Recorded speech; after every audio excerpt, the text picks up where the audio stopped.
The following podcast contains some adult language and themes. If you're likely to be offended by any of that, we suggest you turn off now. In more than one way, John, it was his right foot. Know what I mean? Right, welcome back to the second MatchPint podcast. This week we're going to be debating what's your most hated rule in all of sport, and trying to put forward some alternatives to that absolute piece of crap rule. With us today we've got Jack Barry and Mr. Finn Taylor again. Hello. How are we, gents? Very good. Yeah. Good. What have you been up to today? I auditioned to be in a Tropicana advert. Yeah? Yeah. Don't know if I'll get it, but if it does, I might be the face of orange juice any day now. Yeah. Yeah. The face of so many commodities. The face of so many commodities. I've already done Nando's, Co-op. Face of Co-op. PayPal in France. And it could be Tropicana any day now. Worldwide, Tropicana. Tropicana worldwide. Yeah, I think, I have to go to Paris. Lilt Lady. Oh, I'm going to bang that little lady.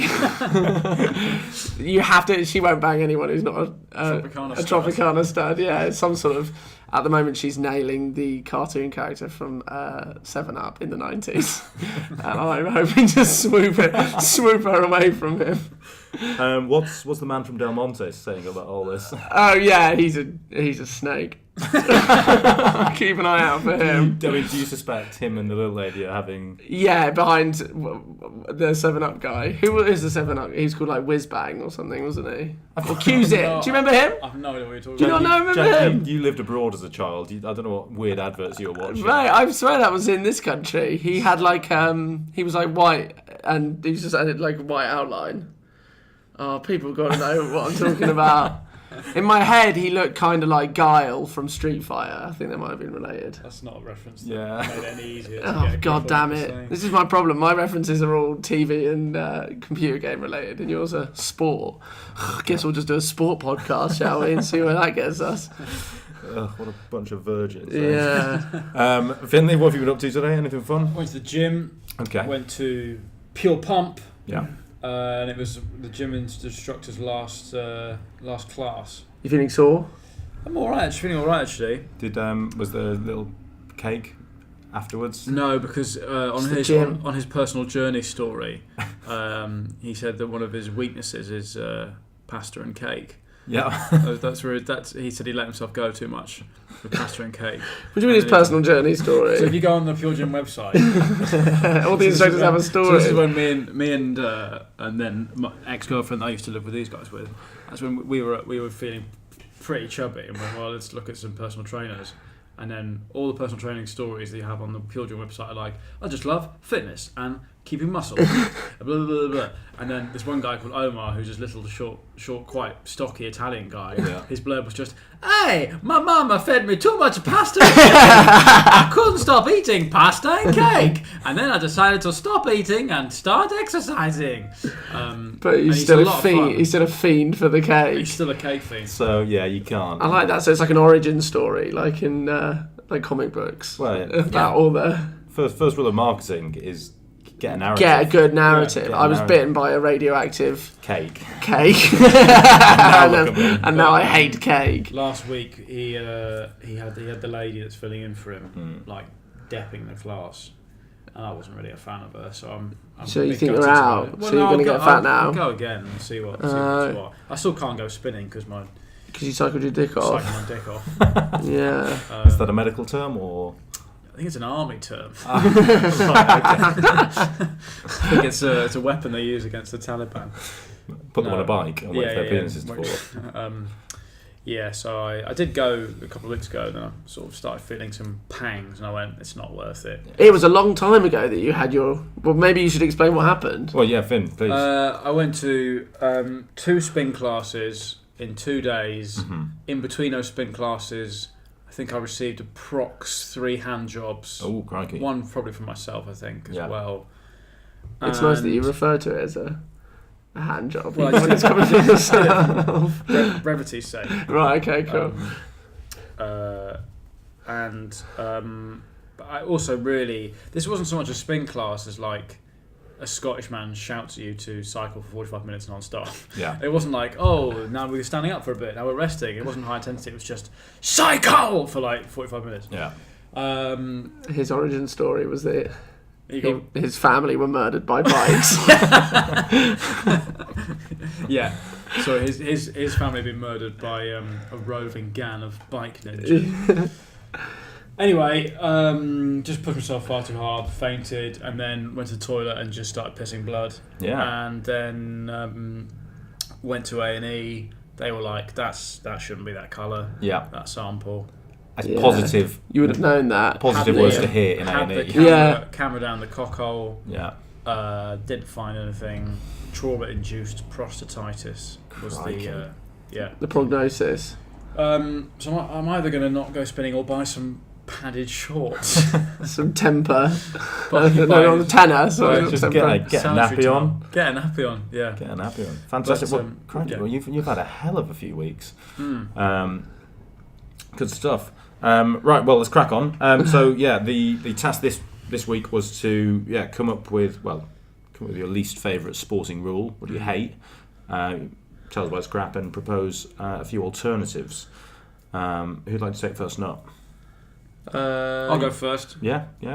I'm going to be taking on the Duckworth-Lewis method. Okay. Which I find convoluted. So this is cricket. Right. Yeah. Jack, you no, I know zero about cricket. Me and Pete like a bit of cricket. Love a bit of cricket. The Duckworth-Lewis method is quite a complicated mathematical formula for deciding what a second innings target is. Right. If there's when to declare? No, just if it rains. If it rains or there's shortness of light, and so one team's got 50 overs and then a second team doesn't have that many. Yeah. They'll shift the target depending on this method. It's really complicated. It's this formula. It's like in a bid to make cricket more lame. Yeah, exactly. Just trying to switch people off cricket even more. So basically, if you got 150 runs, and then your target to beat that was 151, but you only had half the amount of balls, they'd set a new target of 103 or something. Okay, cool. But it's this huge formula that doesn't make any fucking sense. Stephen Hawkins came up with it. Yeah, Did he actually? Yeah. It wasn't a guy called Duckworth-Lewis. Yeah, you're right. It was that. I was going to say. You're on the ball. Senior Duckworth-Lewis. Yeah. So, it's a very benevolent move of Stephen Hawking. I'll name this after another guy. Well, no, Stephen Hawking's middle name is Duckworth and Lewis. Oh, is it? Yeah. Oh, bless him. So what's your beef with it? It's too complicated. Okay. I don't understand how they work it out. Yeah. Cricket's already too elitist and archaic, and in a world where it's moving increasingly towards the one-day format and fireworks shooting off, I've got some alternatives. Okay, fantastic. So, if it rains, and so you basically need to maximise the scoring opportunities for the second team. Yes. Less balls. So, every 6 that is scored, a bowler has to move a yard back. And so they have to start a longer run. No, they have to bowl. Oh, bowl from a further back. Decent. So if you hit 10 sixes, they've got long arm it from the boundary. Give you even more chance. Yeah. Second option, multi-ball. Two bowlers bowl simultaneously from both ends at both batsmen, meaning they're both in play, which opens up the possibility of double wickets and double boundaries. It's like Scrabble. Yeah. When you get to the edge. Yeah. So. Double fielders? Yeah, exactly. You wouldn't know where to put all the fielders. Well, no, that would make it more exciting. Yeah. What would make it even better is if you had one end was a spinner, one end was a leg spinner. Well, you had opposite ball. Yeah. That'd be more exciting. Don't mind that. I wouldn't mind. I'd watch that, I think, actually. Yeah? Well, no. You would watch it. I'd be tempted for a bit. What about just a cannon just shooting balls relentlessly? Well, the last option is whack-a-mole, and its batsmen get 20 runs if they just hit a fielder with the ball. And that also, de-incentivises the silly mid-on, short leg. Yeah, because you're in the danger zone. Have to just stay on the boundary. Yeah. So batsmen will either go for this, or they'll just pivot and smack it at the wicket keeper. Lovely, adding 20 runs per hit. Yeah, actually, a good amount of. Well, it just means last over things get really nuggety. If you're the really vindictive. Yeah, exactly. Wicket keeper have to wear one of those sumo suits. If you hit the umpire in the balls, you win the game. automatically. Well, that's like catching the golden snitch. Billy Bowden's dick is the golden snitch. Depending on what noise he makes. Yeah. If it's like a yelp, You win. Then you get 500 runs. If he just takes it. If he just wears it. if he takes it, you have to leave. You're out. It turns out the umpire's got fucking bronze balls. It really opens up a new avenue of work for eunuchs. Just yeah, exactly. Because they haven't had much to do for the last 100 years. Umpires don't have to speak either, do they? They just sort of whisper. And stick their fingers up in there. Don't they do that? They don't have to say anything. So sort of. Eunuch won't be embarrassed. On the stump, like. Okay, I don't mind it. So Duckworth Lewis. I've renamed it the Fuckworth Lewis. Lovely. Well, not bad. Yeah, that's it. Not bad actually. You need to appeal to the younger urban generation. Right, yeah. Okay, right, so I can't work out what do I like more. So I'm going to go with yellow cards in football for taking your shirt off when you score. Yeah, I mean, I'm well on board with this, I have to say. I think that's absolute bullshit. Do you know the reason why? Well, it's to like it's supposed to like rile up the fans too much or something. Public decency. Both absolute horseshit. It's sponsors. What? Because they can't see the shirt anymore. Obviously, they pay millions to be seen on that glorious moment where Sergio Aguero is wheeling celebrating. away. And actually, if he's taking it off and you just see his chiseled abs whilst he... Is that it? Yeah. So does that mean if they write the sponsor on their stomach, are they allowed to do it? Jack Barry, you have swooped in on one of my options. Oh, mate, yeah, absolutely. So a couple of propositions. If you take your shirt off and celebrate. That's mad though. That's like the States, isn't it? That's like American football, how they have all the breaks for the adverb. Like, don't let the sponsors dictate the rules of the game. That's Although absolute having insanity. said that, I've been to a baseball game and it's so much fun. What? Because you have lots of beer breaks. Yeah, they have like the Coors Light T-shirt cannon, and they have the 30-yard. They have the under 10s 30-yard dash sponsored by Geico. Psycho, the watch. Geico. Geico. Oh, Psycho, yeah. But that's fine, but I don't like Insidious. Yeah. Like, we didn't know that was the reason until just then. They've snuck in. I thought it was like from a kind of Christian moral public Victorian decency. morals. Yeah. I mean, I'd take it if it was like, it was out in the open, and it's like, this is the Betway yellow card for your... Yeah, because it should for your discrepancy, for your discretion. That means that corporations are infiltrating the rules of the game. That can't be the reason. What if you got a second yellow card and you've been sent off because you've upset the sponsor? That is... Sorry guys, welcome to modern football. What happens if you celebrate and do like a Klinsmann dive and it muddies up your sponsor? What happens if you just run around with your hand over your sponsor? Yeah. Or you just slide on your stomach. They can't see it then either. Are they getting booked? All viable, all relevant questions. Yeah. There's a T-shirt underneath that just says "fuck Betway." Yeah. Then you get straight red. Yeah. Straight red. You're out. Whereas if you celebrate and you sort of frame the sponsor with your hands, then you get a bonus. An extra goal. Yeah. This is double goal and a half. So alternative to this. Yeah. Okay. So I'm saying, okay, fine. Take your shirt off when you score, but you've got to play skins for the rest of the half. Oh, like it. But they're not going to like that, the sponsors. Well, the whole team, or just you? Just that guy. Not a good idea in winter. No one wants to be in a wall in January. Well, yeah, maybe that's what they should do, though. They should do, like... with their nips out. Maybe if they take the shirt off rather than getting a yellow card, then the other team should all get a chance of pinging the ball at them without their shirt on, a bit like bums. But for, like, your top half. You've literally... Oh, mate, I'm sorry, mate. Actually, no, it's fine. It's the other one. Do you call it bums? Yeah, you used to call it bums, yeah. We used to call it tan arse. Tan arse. The poetry of the North. Yeah, tan arse was decent. Because you're tanning their arse. I used to like get that. so excited whenever it was time. And it wasn't you. Yeah, I mean... I just remember no bigger feeling of dread than lining up for bums. The thrill of red arse. But didn't you wasn't it bums because we used to do it with keepy uppies, and if you dropped it then you got a B and then you got a U, and so once it spelt bums. So how did you do it? We just had like any game where you could have 3 and out. Right, okay, Three lives. The ultimate joy was just clipping a nut. Clipping a nut on some nerd who joined in. Because he stupidly got his legs apart. Yeah. Or he just dangling wasn't down. clasping. He just grazed the back of a nut and he goes down. There was a really messy one where like he wasn't stood quite on the wall. He sort of stood maybe like a metre back, but it kind of, I don't know how it happened. It sort of hit a nook or a cranny and sort of missed his head, but then kind of hit the wall and cannoned straight into the nose. Oh, ideal. Bleeding nose. Oh, mate, and then that's the best of all worlds then, isn't it? One of the greatest things I've ever seen was at Comedians Football, which Jack plays sometimes. Yeah. I can't remember if you were at my birthday match in July. I think No, that was after I got injured. Yeah, they have birthday the matches. Fintaylor birthday match, yeah. The Fintaylor birthday match to end homelessness. Oh, no, it was just my birthday. But Kitson was in goal. Dave Kitson. Daniel Kitson, the secret comedian. And someone fired a shot. He was at his near post. It hit the near post. He looked at it. The ball hit him in the face. It went back in the post, then went in the goal. Oh no! And he was down, smashed his glasses. Brilliant.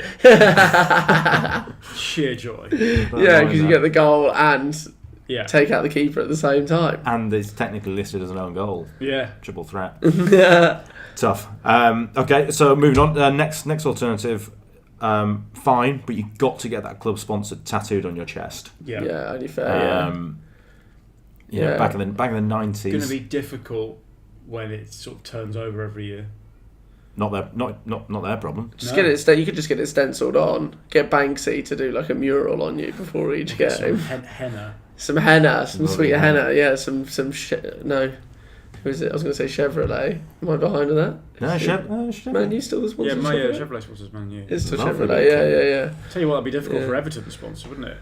Well, no, not anymore. They used to have like a Chinese symbol Yeah. because it was Chang beer. Chang beer. Yeah. My favourite sponsorship story was Sheffield United, who were sponsored by a Chinese powdered drinks company in the late 90s at a time when Championship football wasn't shown in China. So they were just really taking a chance on Really. any Chinese tourists stumbling along to that game. Chinese tourists, very nascent illegal streaming. It's a weird marketing plan. Okay, then third option is you're not allowed to take your shirt off. You've got to do the Italian thing of taking your shorts off. You familiar with this? I've seen someone. Italian footballers. Is that due to sponsorship reasons as well? No, the fact there's no sponsors on the shorts. Yeah, So exactly. you've got to take your shorts off in celebration. It's a weird Italian footballer thing, and they all wear comically small white, Sort of tighty-whities. tighty-whitey Y fronts. Cassano, Ibrahimovic. That's a point actually. So if in the Premier League, if someone celebrated by just sort of throwing their shorts down Yeah, and standing, I think that might be indecent. so you can get yellow card for public indecency. I'm So are they not giving out yellow cards for that in Italy, for the shorts off? I don't know. It's a weird cultural thing. I mean, everyone seems to lap it. They do it when they win championships. They'll take their shorts off and throw them in the crowd, and everyone laps it up. So I don't know. Yeah, you'd rather a shirt probably than some sweaty old gooch briefs. Just like, Some scuddy kegs. yeah, exactly. Thanks, Signore. Yeah. For your scuddy old briefs. Yeah. Okay. So there's my three options. Jack, your I think only reasonable, really. yeah. I think. Mine isn't really a rule. It's just like a problem with an aspect of a game. Okay. Is bowling. Whenever you go bowling and you score anything, Yep. the tenuous nature of the videos that get played to tell you. I'm a bowling purist, and I want pure bowling. I don't want some Skittles chasing dinosaurs dressed as cavemen. Don't try and distract me from the bowling. My problem with bowling is I think that there seem to be too many distractions Okay.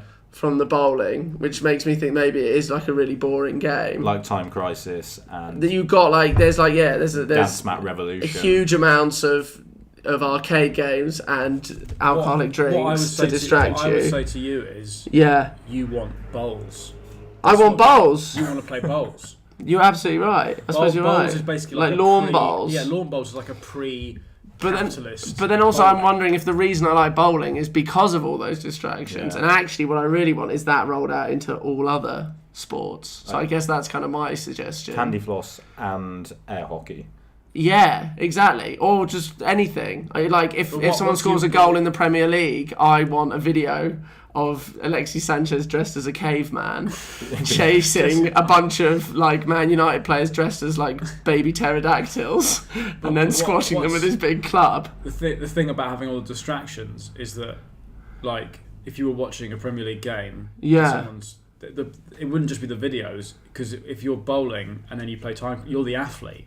Yeah, I am the athlete, yeah. Exactly. So if you scored, you could then go and play Time Crisis. So that's what I want for the players, maybe. You want the players to go and... I want the player, yeah, maybe. Yeah, maybe that would make like rugby and cricket more interesting. If there's like a Time Crisis round in between like each innings, you get like, I don't know, fucking... £2. Yeah, you get like Stuart Broad. Is he still a cricket player? Yeah. Is he ever a cricket player? Yeah. Get him, give him £2.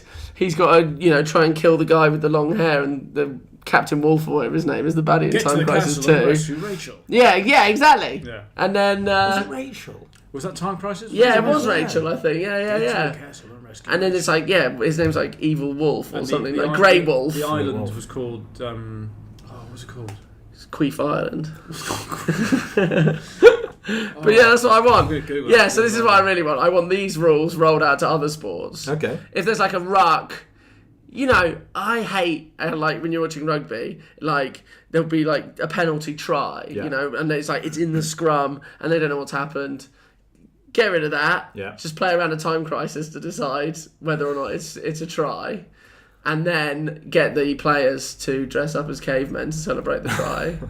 Would you have then tactical subs, i.e., Who's good at Time Crisis? professional esports? Yeah, exactly. Like in the like just before the end of the innings, you like bring on like your best. That'd be great. You have like, is he a wicket keeper? Is he a bowler? Is he a batsman? Is he a shooter? Is he a Time Crisis? Sorry, Yeah. I saw Time Crisis Wikipedia page, and the names of the protagonists are some of the most fucking boring, basic English names. They're all called like Brad, aren't they? So Richard Miller is the hero. Yeah, of course it is. Keith Martin appears in Time Crisis 2. Robert Baxter. Baxter. Alan Dunaway is Time Crisis 3's lead character. Alan Dunaway. Wesley Lambert is your ally. Wesley Lambert. And then Time Crisis 4's lead character is called Giorgio Bruno. Oh, lovely. Oh, a bit spicy. Captain William Rush. Rachel McPherson, yeah, she's the What a babe. she's the hostage that Richard Miller rescues. I think in Wild Dog is the antagonist. Wild Dog, that's it. Yeah, Watch I out thought for it was him. something And about then Wolf. Yeah, Wild Fang was his. yeah. So maybe if he's coming in, like halfway through a game, Get Wild Fang. I actually want Wild Fang. Sorry, like Wild Fang and Wild Dog were merely the henchmen for Shirudo Garo.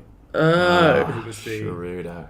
why's he got a Japanese name and all the other? That's kind of racist from a but unlike Japanese most game. games, he is found, fought, and killed in the second stage instead of the third and final stage. He's in the second stage. Of What? And then Time it's the Crisis. henchman in the third stage. Yeah, because you ever get to the third stage, it was like you're on a helicopter and it's like rockets. You're flying. like flying along like a train. Yeah, and it's nuts. Yeah. Yeah, I've been there. I could play for England. I could play cricket for I England. just want to say, I got them Time Crisis skills. Go and watch a World Cup of Time Crisis. Yeah, I guess that's what we're sort of circling around to, isn't What it? you're saying is ban rugby. Ban rugby and just- replace it with and- Time Crisis. So Twickenham is the National Time Crisis Stadium. Six Nations of Time Crisis. And you have like Italian. The Italians would be very good because of old Giorgio Baldini or whatever his name was. and then the Japanese can come in as well because they'd probably be pretty good. Yeah, Because of old Shigeru. get rid of France. Get the Japanese Yeah, in. exactly. Yeah. I think that's what I really want, yeah. One thing I sort of was considering with this was football, the kind of like the professional foul. The idea of bringing in a sort of an orange card for anything deemed a professional foul.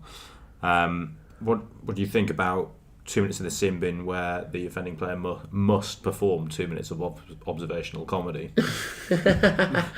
Well, like over the tannoy of the stadium. While the game's going on. Yeah, and if they don't put their heart and soul into it, that's a 10-minute sin bin. Well, it's even longer. Santi Cazorla, like, hey, well, What's the deal? what's the deal with these airplanes, huh? why their food so bad? What I would quite like to see in the real football world is the ability, what you used to do in FIFA's up until 2002, and just fucking slide it on the keeper. Slide the keeper and then run away for the referee indefinitely. Take you a red card. I just want to see more of that in the real game. Yeah, the referee's got to physically catch If you're you. losing 3-0, you're just like, oh, but you've got to stay in the game. You've got to stay within the bounds I'd of like the to pitch. see David Moyes just tell Andy Carroll. Give him a slide. Just slide. As if you'd slide tackle a standing goalkeeper. Surely you'd think they would move, wouldn't they? They'd surely see it coming, unless it was like really like a sneak attack. It might be quite a fun rule that like the referee can only punish a player if he physically catches them. Yeah.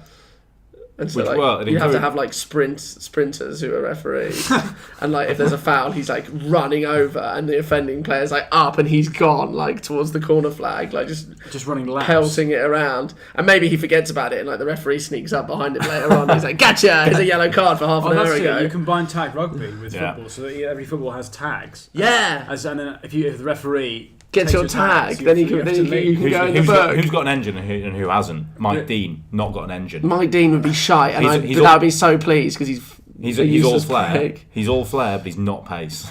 Yeah, he is. Yeah, that's true. It'd be funny if maybe he could use that to his advantage. It wasn't even linked to fouls. So you'd kick off, and then the referee would immediately start chasing players.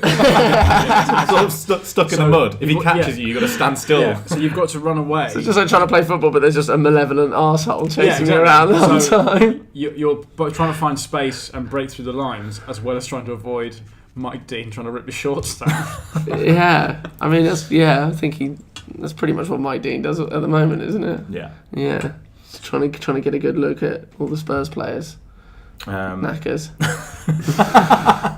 Alright, Dad. I hate Mike Dean. Okay, right, well, so a quick verdict. So we got the Duckworth Lewis. Fuckworth Lewis. The Fuckworth Lewis, sorry. What, are we going for two bowlers from both ends? I think multi-balls. Multi-ball simultaneously. Jack Barry, what was your proposition? Which is the Six Nations of Time crisis. Yes, essentially. Instead of bowling. Instead of rugby, I suppose, is what it's come round to. But your way of improving bowling is to have time crisis everywhere, yeah. But specifically instead of rugby. Yeah, I think I'd be happier about bowling if rugby didn't exist. That's what's really ruining my games of bowling, is I'm bowling and I'm like, but rugby is still a thing. Well, I think there's a clear winner there, which is Mr. Jack Barry for eradicating rugby, making bowling better, and enhancing the spread of time crisis as a national pastime. It's a three-pronged attack. Three-pronged attack. Fantastic. Well done. Congratulations. So away we go for this game. A fascinating contest, surely, but not fascinating enough for one or two spectators who've lingered by the bar. Right, we'll round off with our quick flog of this weekend's it's not even this weekend, it's this week's finest fixtures. Tuesday night, Tottenham v Juve, very nice, followed by Porto v Liverpool the day after, both well worth a trip to the pub. And because we love you, dear pub goers, MatchPint, we've got a special offer running again in hundreds of pubs around the UK. Not in Scotland, they will not let us give them free alcohol. But it's a 2-for-1 offer on Heineken. So if you go watch the Champions League, check in, you get yourself a lovely 2-for-1 Heineken. I love Heineken. Yeah. One of my favourite lagers. Okay. Yeah? Are you trying to get some free Heineken? If that's possible. I'll see what the guys are saying. I used to run the Heineken Twitter page. And what did you do with that power? Good, honest work. Fantastic. I'll have a word with the guys at Heineken. Yeah.